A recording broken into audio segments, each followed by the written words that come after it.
ಪರಪ್ಪನ ಅಗ್ರಹಾರ ಜೈಲಿನಲ್ಲಿ ಬರೋಬ್ಬರಿ 69 ದಿನ ತಮ್ಮ ಗ್ಯಾಂಗ್ ಸದಸ್ಯರ ಜೊತೆ ಇದ್ದ ನಟ ದರ್ಶನ್ ಈಗ ಅಕ್ಷರಶಃ ಏಕಾಂಗಿಯಾಗಿದ್ದಾರೆ. ಡಿ ಗ್ಯಾಂಗ್ನ ಸಂಪರ್ಕ ಕಳೆದುಕೊಂಡ ದರ್ಶನ್ ಈಗ ಬಳ್ಳಾರಿ ಜೈಲಿನಲ್ಲಿ ಒಂಟಿಯಾಗಿದ್ದಾರೆ. ಪರಪ್ಪನ ಅಗ್ರಹಾರ ಜೈಲಿನಲ್ಲಿ ಆದ ಎಡವಟ್ಟುಗಳಿಂದ ಎಚ್ಚೆತ್ತ ಬಂದಿಖಾನೆ ಅಧಿಕಾರಿಗಳು ಬಳ್ಳಾರಿ ಜೈಲಿನಲ್ಲಿ ಸಾಕಷ್ಟು ಮುಂಜಾಗ್ರತಾ ಕ್ರಮಗಳನ್ನು ತೆಗೆದುಕೊಂಡಿದ್ದಾರೆ. ಅಂದಹಾಗೆ ಬಳ್ಳಾರಿ ಜೈಲಿನಲ್ಲಿ ದರ್ಶನ್ಗೆ ಏನೆಲ್ಲ ವ್ಯವಸ್ಥೆ ಇದೆ, ಏನೆಲ್ಲ ವ್ಯವಸ್ಥೆ ಇಲ್ಲ ನೋಡೋಣ. ಒಂದು ಫೋಟೋಗ್ರಾಫ್ ಮಾಡಿರಬಹುದಾದ ಬದಲಾವಣೆಗಳು ಇವೆಲ್ಲ, ಫೋಟೋನೋ ವಿಡಿಯೋ ಕಾಲ್ಗಳು ವಾಟ್ ಎವರ್, ಅದು ಏನೇನು ಮಾಡಿದೆ ನೋಡಿ ಈಗ ಪರಿಸ್ಥಿತಿ. ಅವರೇ ತಂದುಕೊಂಡದ್ದು ಮೇಲ್ನೋಟಕ್ಕೆ ಜೈಲು ಅಲ್ಲೂ ಜೈಲು ಇಲ್ಲೂ ಜೈಲು, ಬಳ್ಳಾರಿ ಆದ್ರೇನು ಬೆಂಗಳೂರು ಆದ್ರೇನು ಅಂತ. ಆದ್ರೆ ಕೆಲವರಿಗೆ ಹೊಂದ್ಕೊಂಡಿರ್ತಿತ್ತು ಈ ಜಾಗ, ಈಗ ಮತ್ತೆ ಇನ್ನೊಂದು ಜಾಗಕ್ಕೆ ಹೊಂದ್ಕೋಬೇಕು. ಹೌದು, ಬಿಸಿಲು ಬೇರೆ.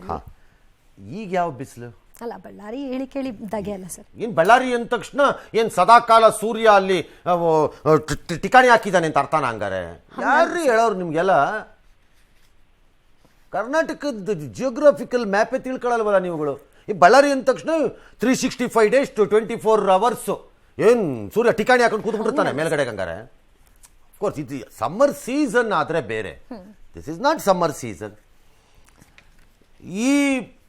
ಈ ವ್ಯಕ್ತಿಗೆ ಬಳ್ಳಾರಿನಲ್ಲಿ VVIP ಟ್ರೀಟ್ಮೆಂಟ್ ಸಿಗಲ್ಲ ಅಂತ ಹೇಳಿದ್ದಾರೆ. ಅದನ್ನು ಹೇಳಬೇಕಾಗಿಲ್ಲ ಅಂತ ನನ್ನ ವಾದ. ಅಂದ್ರೆ ಹಿಂದೆ ಸಿಕ್ತು ಅಂತಲ್ಲ, ಜೈಲಿನಲ್ಲಿ ಅದಕ್ಕೆ ಅವಕಾಶ, ಜನರಲಿ ಅದಕ್ಕೆ ಅವಕಾಶ ಇಲ್ಲ. ನ್ಯಾಯಾಲಯದ ನಿಯಮಾವಳಿಗಳ ಪ್ರಕಾರ, ಜೈಲಿನ ನಿಯಮಾವಳಿಗಳ ಪ್ರಕಾರ ಮತ್ತು ನ್ಯಾಯಾಲಯದ ಪೂರಕ ಆದೇಶಗಳ ಪ್ರಕಾರದಲ್ಲಿ ಯಾವ ಫೆಸಿಲಿಟಿ ಕೊಡಿ ಅಂತಿದೆಯೋ ಅಥವಾ ಕೊಡಬಹುದು ಅಂತ ಅವ್ರು ಹೇಳ್ತಾರೋ ಅದು ಕೊಡಬಹುದು ಅಷ್ಟೇ. ಅದು ಬಿಟ್ಟು there is nothing called VVIP treatment ಇರಬಾರ್ದು. ಅದನ್ನು ಹೇಳೋದೇ ಜೋಕು ನನ್ನ ಪ್ರಕಾರ. ಸಾಮಾನ್ಯ ಕೈದಿಯಂತೆ Darshan obviously in front of law ಎಲ್ಲರೂ ಒಬ್ಬರೇ ಒಂದೇ ಅಂತಾನೆ ಹೇಳೋದು ಎಲ್ಲರೂ. ಹಾಗಾಗಿ ಅವ್ರು ಸಾಮಾನ್ಯ ಕೈದಿ ಅಂತಾನೆ ಇರಬೇಕಪ್ಪ. ಹೈ ಸೆಕ್ಯೂರಿಟಿ ಜೈಲಿನಲ್ಲಿ ದರ್ಶನ್ ವಾಸ್ತವ್ಯ ಇರ್ಬೋದು. ನಿಗಾ ವಹಿಸೋದಕ್ಕೇನೋ 24x7 CCTV ಕಣ್ಗಾವಲು ಹಾಕ್ತಾರಂತೆ. ಹಾಕಿ ಆಫ್ ಆಗಬಾರ್ದಷ್ಟೇ. ಆಗಾಗ್ಗೆ ಅನುಕೂಲತೆಗಳಿಗೆ ತಕ್ಕಂತೆ ಆಫ್ ಆಗಬಾರ್ದು. ಆಮೇಲೆ ಕೇಳಿದ ತಕ್ಷಣ ಕೆಲವ್ರು ಹೇಳ್ತಾರಲ್ಲ, ಆ ಟೈಮಲ್ಲಿ ಅದು ಆಫ್ ಆಗ್ಬಿಟ್ಟಿತ್ತು ನೋಡಿ ಸರ್ ಅಂತಂತಾರಲ್ಲ, ಹಂಗಾಗಬಾರ್ದು. ಅದನ್ನ ಸಂಗ್ರಹ ಮಾಡ್ಕೋತಾರಂತೆ ಅಧಿಕಾರಿಗಳು. ನಿಷೇಧಿತ ವಸ್ತುಗಳು ಯಾವುದು ದರ್ಶನ್ ಕೈಗಳಿಗೆ ಸಿಗದಂತೆ ನೋಡ್ಕೋತೀವಿ ಅಂತ ಏನೋ ಹೇಳಿದ್ದಾರೆ. ಸೆಲ್ ಭದ್ರತೆಗೆ ಇರುವ ಸಿಬ್ಬಂದಿಗೆ ಬಾಡಿ ಕ್ಯಾಮ್ರಾನ ಕಂಪಲ್ಸರಿಲಿ ಹಾಕಿಸ್ತೀವಿ ಅಂದಿದ್ದಾರೆ. ಹಾಕಿಸ್ಬೋದು, ಯಾರು ಬೇಡ ಅಂದಿರೋರು. ಇದು ಈ ಭೇಟಿಗೆ ಸೆಲೆಬ್ರಿಟಿಗಳಿಗೆ ಅವಕಾಶ ಕೊಡಲ್ಲ ಅಂತ ಇದೇ ಲಾಸು. ಫೋಟೋಗ್ರಾಫು ವಿಡಿಯೋ ಕಾಲಿನ ಲಾಸ್ ಇದೆ. ಯಾರಿಗೂ ಈ ಭೇಟಿ ಇಲ್ಲ, ಬರೀ ಪತ್ನಿ, ರಕ್ತ ಸಂಬಂಧಿ ಮತ್ತು ಅವರ ಪರ ವಕೀಲರಿಗೆ ಅವಕಾಶ ಕೊಡ್ತೀವಿ ಅಂತ ಹೇಳಿದ್ದಾರೆ.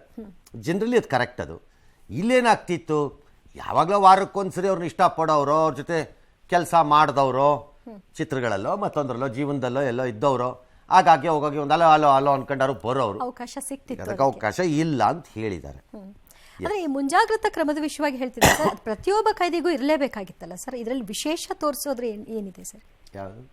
ಸ್ಪೆಷಲ್ ಆಗಿ ಅವರಿಗೆ CCTV ಕಣ್ಗಾವಲಂತೆ, ಹೆಚ್ಚುವರಿ ಭದ್ರತಾ ಸಿಬ್ಬಂದಿಗಳಂತೆ, ಈ ಥರದ ವ್ಯವಸ್ಥೆಗಳು ಎಲ್ಲ ಕೈದಿಗಳ ರೀತಿಯ ನೋಡೋಕ್ಕಾಗಲ್ವಾ ಸರ್? ನಮ್ಮ ಆಫೀಸಲ್ಲಿ ಎಲ್ಲರೂ ಆಂಕರ್ಗಳೇ ಅಲ್ವಾ? ಹೌದು ಅಲ್ಲ, ಕೆಲವ್ರಿಗೆ ಕೆಲವು ವಿಶೇಷವಾದ ಕಾರ್ಯಕ್ರಮಗಳು, ಇದು ಅವಕಾಶಗಳು ಎಲ್ಲ ಸಿಗಲ್ವಾ? ಹೌದು. ಹಾಗೆ ಕೈದಿಗಳಲ್ಲಿ ಎಲ್ಲರೂ ಕೈದಿಗಳೇ, ಯಾರು ಏನು ಬೇರೆ ಅಲ್ಲ. ಆದರೆ ಆ ಪ್ರಕರಣದ ಪ್ರಖರತೆ ಮತ್ತು ಸಮಾಜದಲ್ಲಿ ಅದು ಎತ್ತಬಹುದಾದಂತಹ ಪ್ರಶ್ನೆಗಳು, ಅನುಮಾನಗಳು ಮತ್ತು ಆಕ್ರೋಶ, ಈ ಎಲ್ಲ ಹಿನ್ನೆಲೆಯಲ್ಲಿ ಅವ್ರು ಇಂಪಾರ್ಟೆಂಟ್ ಆಗ್ತಾರೆ ಅಷ್ಟೆ. ಅದನ್ನು ಸ್ವಲ್ಪ ಹೆಚ್ಚು ಎಚ್ಚರಿಕೆಯಿಂದ ಗಮನಿಸ್ತಾರೆ. ಎಲ್ಲ ಕೈದಿಗಳಿರೋ ಕಡೆನೂ ಇರಬೇಕಾದ್ದೇ CCTV, ಇದನ್ನು ಗಮನಿಸ್ತಾರೆ. ಇಷ್ಟೆಲ್ಲ ಗಲಾಟೆ ಆಗದಿದ್ದಾಗ ಈಗ ಇದನ್ನು ಮಾಡಿದ್ದಕ್ಕೆ ಅದೇನದು ಮಾಮೂಲು ಅಂತೀರಿ, ಮಾಡದೆ ಇದ್ದಿದ್ರೆ ಏನಾಗ್ತಿತ್ತು?